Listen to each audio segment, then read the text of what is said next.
Africa Content TV.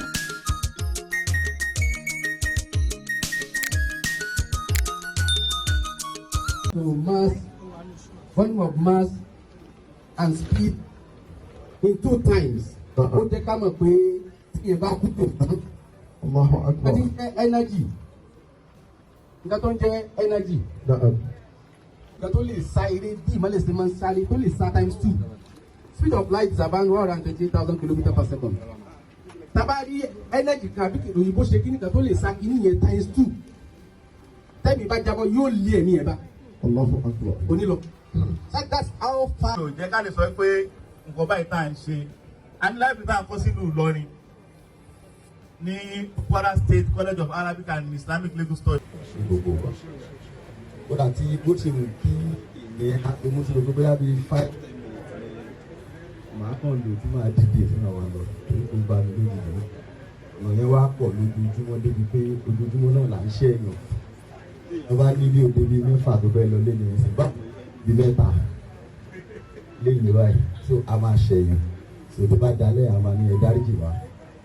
Ẹ̀yin náà ti pẹ̀lẹ́ tí ó jẹ́ ká ṣẹ̀yìn lẹ́yìn torí mi lè dìde mọ́ nígbà tí mo ti bẹ̀rẹ̀ sí ní gbọ́ wáàsí institution ni wọ́n sọlọ́wọ́n ní yóò bàjẹ́ ọlọ́wọ́n ní yóò bàjẹ́.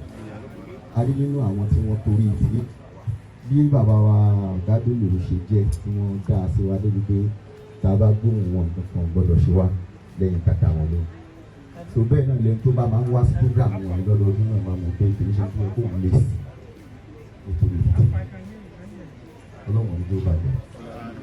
Ẹnì àpọ́nlé ní ẹ kì í ṣe ní àrífín àwọn afáwà àròlé anábì ló ń jẹ́ ẹnìkan bí ẹgbẹ̀rún èèyàn ayọ̀ ọlọ́run ọba torí bàtà ọlọ́run ó ra wa nábì wá sáyé àbánábì láyé o ẹ̀yìn àfa àlàbá àwọn ló ṣàlàyé ọlọ́run fún wa báwọn ànábì ṣe wí olúwa lóyún ìrìn gẹ́gẹ́ bí òjíṣẹ́ ẹni nítorí nǹkan báwo yóò ti ní tó gbójúlé ti ju àǹfààní ó tó kóló àti ju wọn nítorí iṣẹ́ ẹ̀nà gbé dání àwọn afáàkàn bẹ́ẹ̀ ní tó ń jáde lẹ́ẹ̀kan lọ́dún kan Àlùkùránì ìtàn ké kò ní èké oṣù bàbá ń tẹ́fẹ́ kọ́ lọ́hùn rí ọlọ́run yóò sì máa rí òun tẹ́fẹ́ kọ́ lọ́hùn gbọ́ ọlọ́run yóò sì máa gbọ́ òun tẹ́fẹ́ kọ́ lọ́hùn mú ọlọ́run yóò sì máa mú òun tẹ́fẹ́ kọ́ lọ́hùn ṣe o ọlọ́run yóò sì máa ṣe má ṣe ní láfa òkè wọn tó ń ta òròbó jẹun. Kíkálukú ní ọ̀lẹ́ ní mí ìwọ ńlá lágbára jẹ́wọ́ agbára rẹ nínú ayé mi níbẹ̀ ọ̀lẹ́ ní mí ìwọ ńlá lágbára jẹ́wọ́ agbára rẹ. Ọlọ́run ọ̀lẹ́ ní mí ìwọ ńlá lágbára jẹ́wọ́ agbára rẹ nínú ayé mi yára. Ọlọ́run ìwọ ńlá lágbára.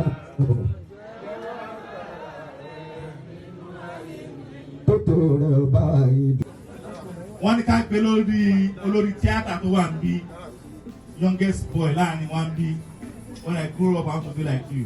Bàbá wa Jídé Kòsọ́kọ́ Abdulrafin Jídé Kòsọ́kọ́.